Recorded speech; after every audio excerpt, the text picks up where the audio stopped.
JLD here, and welcome to MSTR today. In this show, we're talking about the Bitcoin reserve being official. It's real, it's happening, exciting things. We talk about Michael Saylor's digital asset strategy. You're going to want to learn a little bit more about this. Letter 1183, what is that? I didn't know until this morning, so you're going to want to hear more about this. And then we have some budget neutral friendly ways that we are going to be able to acquire more Bitcoin as the US government, because guess what? That's the goal. That's what we're looking to do. We're going to make that happen. I have almost a 5-minute video clip of Michael Saylor. I pulled this up from 2024. You're going to want to listen to this because it's relevant right now. This video is not financial advice, but please do comment below. I love your comments. Where are you watching from? What are you doing right now? What are you thinking about what's happening in the world of Bitcoin, strategy, MSTR, Michael Saylor, all those things? And let's dive on in.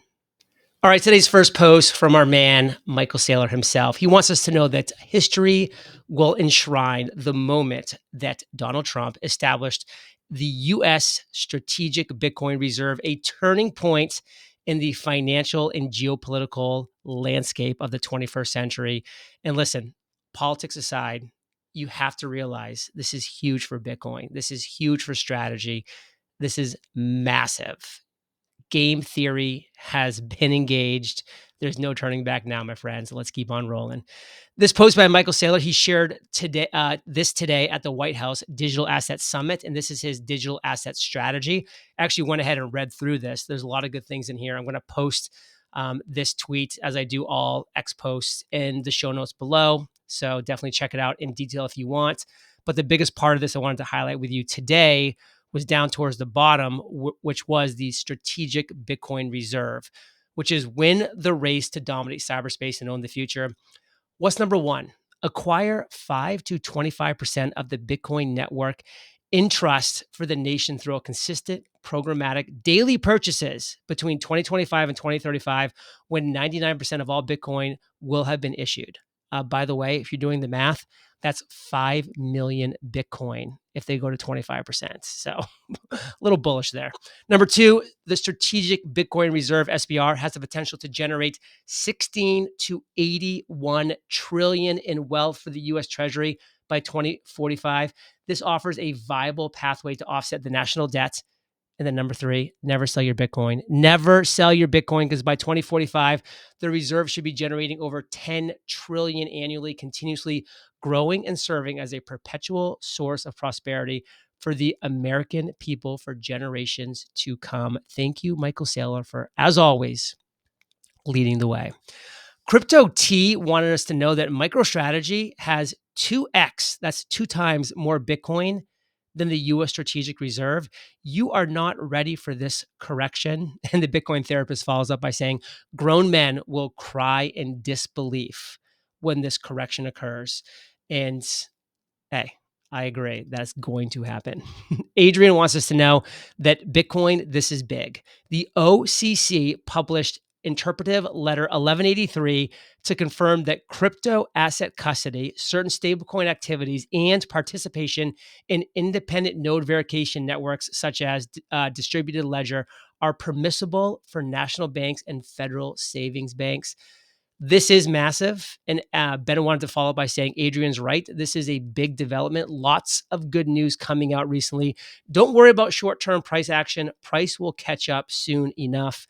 And then Adrian follows up to that Ben's post by saying, appreciate the repost, Ben. This is another small step on the way to that 5 million Bitcoin Saylor spoke about. Once the banks start custodying Bitcoin and collateralizing it to start lending on it, game over.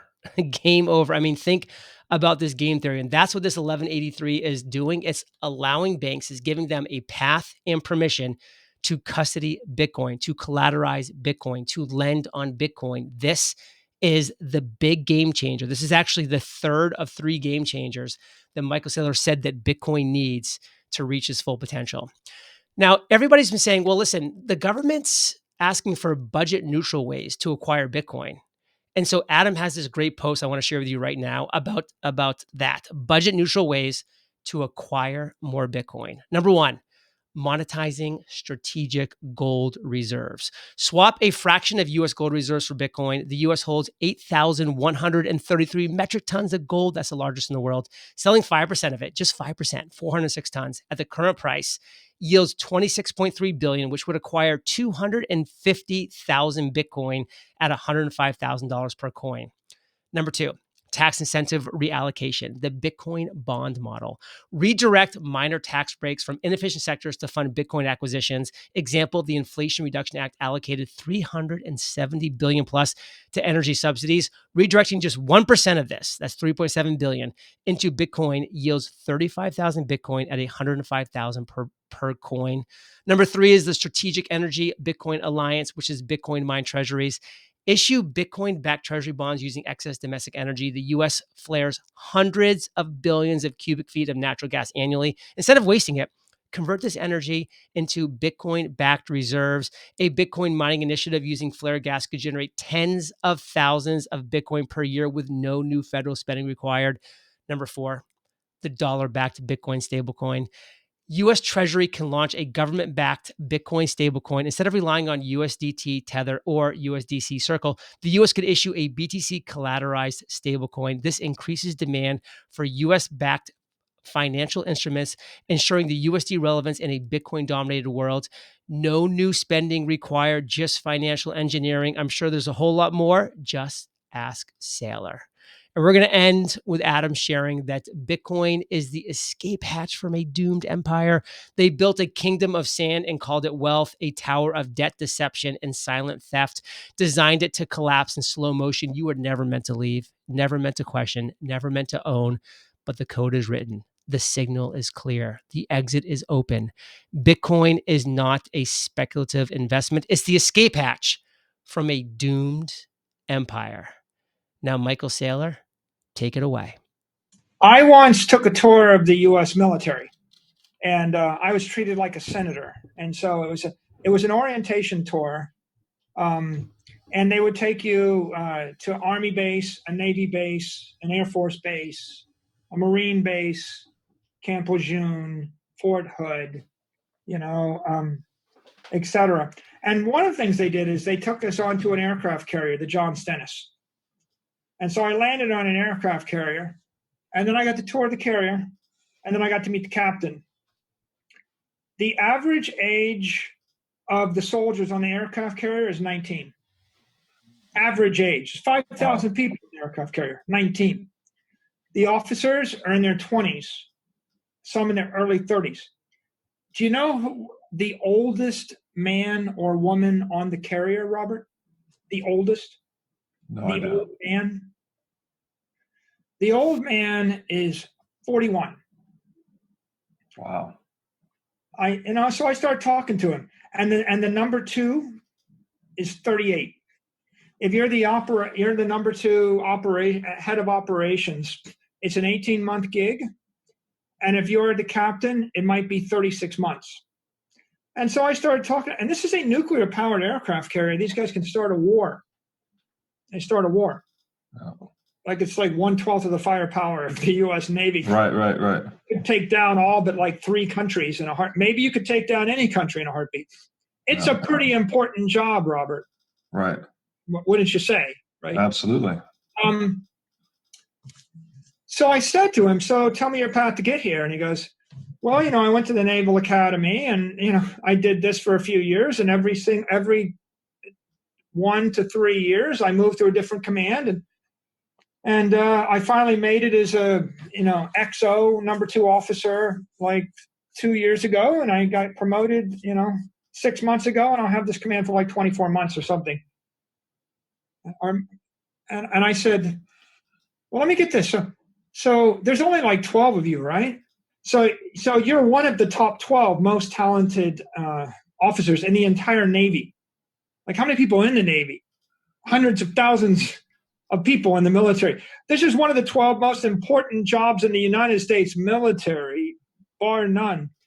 I'm like, "So in like 12 more months, you're leaving?" He goes, "Yeah, I'm leaving." I said, "Well, why wouldn't they want you to do this job for 20 years?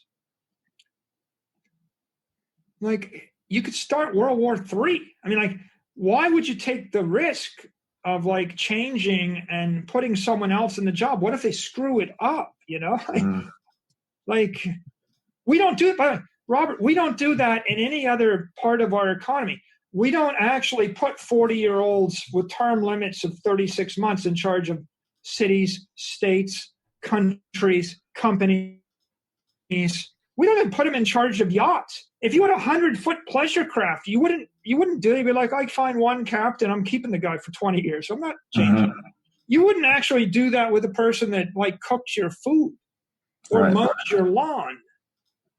So why do you think this guy's got to go after 36 months? Any guesses? Because the answer is going to blow your mind. What jumps to mind is if he were to get paid off or corrupted or something, but I really don't know.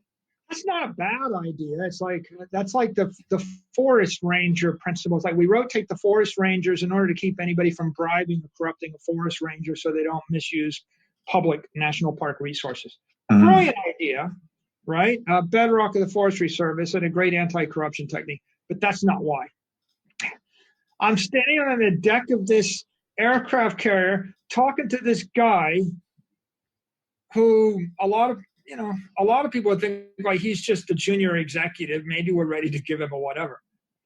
And I said, so tell me again why you got to leave this job, even though you're the best guy in the Navy to do it. You're obviously hyper talented. He goes, well, Michael, there's a lot of really, really good people coming out of the academy every year. And everybody needs their turn.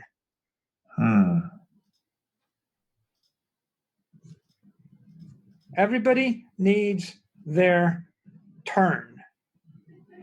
He's talking about a 21-year-old lieutenant coming out of the Naval Academy saying, these people signed up to commit their life and their career and potentially sacrifice their life to be a Navy officer.